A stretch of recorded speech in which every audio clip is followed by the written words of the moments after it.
所得税开始申报，有人需要补税几千块。幸亏我工资4000啊，老爸，我都没有到收税的起征点，那不就是一点税都不用交了吗？有一句话叫这个世界上只有死亡和税收是不可避免的。我问你啊，你觉得什么时候才会交税呢？不就是赚了钱得交税吗？事实上，一个人赚钱和花钱都在交税。不是，等会儿花钱哪来的税啊？我问你啊，你买个30块的煎饼，这30块是煎饼的全部价值吗？不全是吧，这煎饼也有成本啊，卖煎饼老板赚的这30还得减去成本的呀。没错，在这30块的煎饼到你手里之前啊，农民是先把10块的小麦卖给了面粉厂，面粉厂把小麦加工成面粉，20块卖给了小方煎饼果子店，老板最后把面粉做成了30块的煎饼卖给了你。这个环节中，每个人的实际利润都是10块钱，但如果按照每个人收入交税的话，那谁最吃亏呢？那不是越往后卖的越贵越吃亏吗？这不太公平啊！这3个人的实际利润是一样的呀。所以国家会在商品流转的过程中，只对销售价格减进货价格的增值部分收税，也就是每个人啊都会按照10块去交税，这个税就叫做增值税。那我最后买的煎饼也没交税啊。那如果你是卖煎饼的，面粉进货20%，增值税10%，如果最后还是卖30%，那你交完税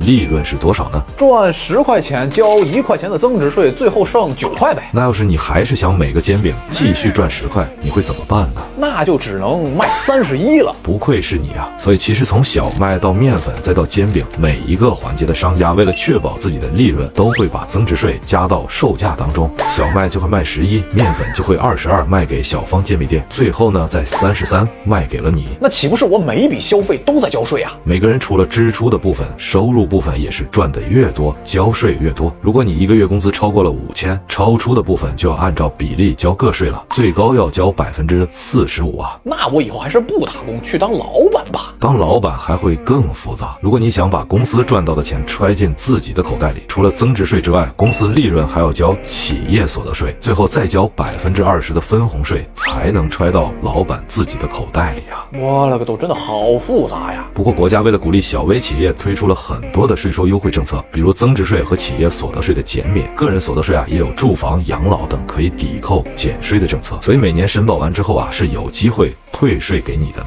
感觉开个公司需要面对的税务问题更复杂呀。没错，但也有很多公司啊会通过各种手段合理避税，比如苹果公司的大部分收入最后都会汇总到它的爱尔兰分公司啊。电商平台纷纷推出分期购物优惠，买个东西24期分期好便宜啊！老爸，分期搞得这么优惠，这些电商公司不会赔钱吧？俗话说啊，买的不如卖的精。你以为各种花呗、月付让你分期，只是想赚你点利息吗？实际上啊，各大互联网公司根本看不上这点利息，他们真正赚钱靠的是一种金融魔法——资产支撑证券化，简称ABS。 都说互联网大厂的尽头都是放贷，不会说的就是这个吧？放贷只是第一步， ABS 才是赚钱的核心。假如啊，你创办了一个叫阿外的电商公司，推出花吧分期优惠活动，于是阿外公司手上就拥有了小帅买手机的欠条、小美买包的欠条，还有小明点外卖的欠条等等啊，总计一共100个亿。那你作为老板是想等着所有人分24期慢慢的还这100亿，还是希望一下子能拿到所有的这100亿现金呢？等他们分期还也太慢了吧？但是他们要是有钱一下子能给我，就也不会去分期了吧？你不想等他们慢慢还款，但是有人愿意等，于是你就可以把这100亿的欠条直接打包成 ABS 卖给别人。但愿意买欠条的买家需求啊都不一样，有的人是拿着养老金投资，就想要更稳定的收益，利息低一点的没事儿；有的则是对冲基金，他们愿意冒着更大的风险赚取更多的收益。于是你啊灵机一动，把这100亿的欠条按照违约的风险给分成了3层。欠条还能跟蛋糕一样分层？没错，最上面的一层叫做优先层，大约占80%。也就是说啊，收上来的所有分期还款，他们先拿收益，风险最低，当然啊，收益也最低。分完之后呢，剩下的收益才能轮到大约15%的夹层，最后才是剩下的5%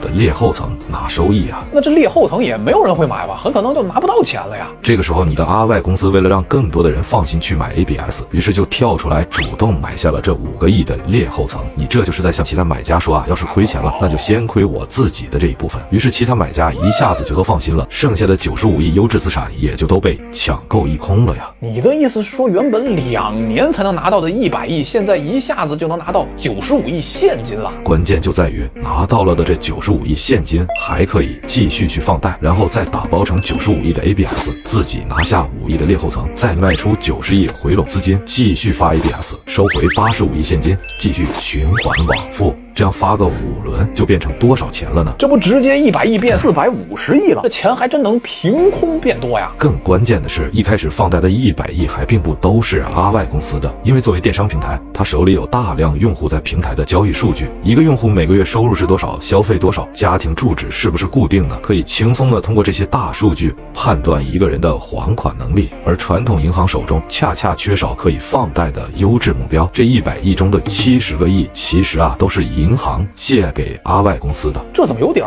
空手套白狼呢？真有人这么狠吗？真实的世界往往超乎你的想象。当初被叫停上市的蚂蚁集团，通过华北借北将原本的30多亿现金，通过 ABS 循环发行了100多次，撬动了3000多亿的贷款规模呀！多少？100多倍杠杆，怎么听着这么危险呢？没错 ，ABS 的本质是把未来的钱通过卖给别人，现在就揣进了自己的口袋。一旦出问题，蚂蚁可能最多损失30个亿，涉及更广的是2900多亿的 ABS 买家呀！不能他把钱全赚走了，风险全都留给别人啊！你说的对，因为一旦借钱给别人的人不通过利息赚钱，而是通过倒卖欠条赚取中间的差价，他就不会在乎借走钱的人有没有能力去还款了。而这正是美国08年次贷危机的原因呢。国欠债38万亿，收入1/4，需还利息。别说欠的本金了，我感觉美国连利息都快还不上了。老爸，老美是不是要赖账啊？直接赖账啊，美国可能就直接崩盘了。其实他们有一种非常隐蔽的还债方式，那就是通胀化债。通胀我记得不是物价上涨吗？这跟还债有什么关系啊？欠债还钱，那你觉得钱的本质是什么呢？钱不就是 money 吗？能有啥本质？人们之所以用钱是因为钱承诺能够兑换一定数量的商品。如果这张纸不能顺利的兑换成你需要的东西，那你还要这个钱吗？那肯定没人要了呀！这跟通胀有什么关系啊？通货膨胀和通货紧缩翻译一下就是流动中的货币数量膨胀或收缩，从而就会导致钱能够换到的商品数量产生变化。比如在一个小岛上，只有你和小美2个人，小美手里那有100块钱，你则是在岛上做煎饼果子卖给小美。如果你每天做10个煎饼，那小美全部买走，算下来是多少钱一个煎饼呢？那简单，10块钱一个呗。那如果小美手里的钱突然变成了1000块，但煎饼还是只有10个，你知道小美一定都会买走，那你的煎饼就可以卖到多少钱了呢？那我就只能卖它100块一个了呀。所以流动中钱的数量增加就会通胀，导致物价上涨。那如果小美把原来的100块存了60块在银行，她再去找你买煎饼，价格会怎么变化呢？那不是煎饼就只能卖4块钱一个了，这个就是通缩吧？但我还是不理解通胀、通缩和还债有什么关系啊？那我问你你赚钱是为了什么呢？当然是为了想买什么就买什么呀。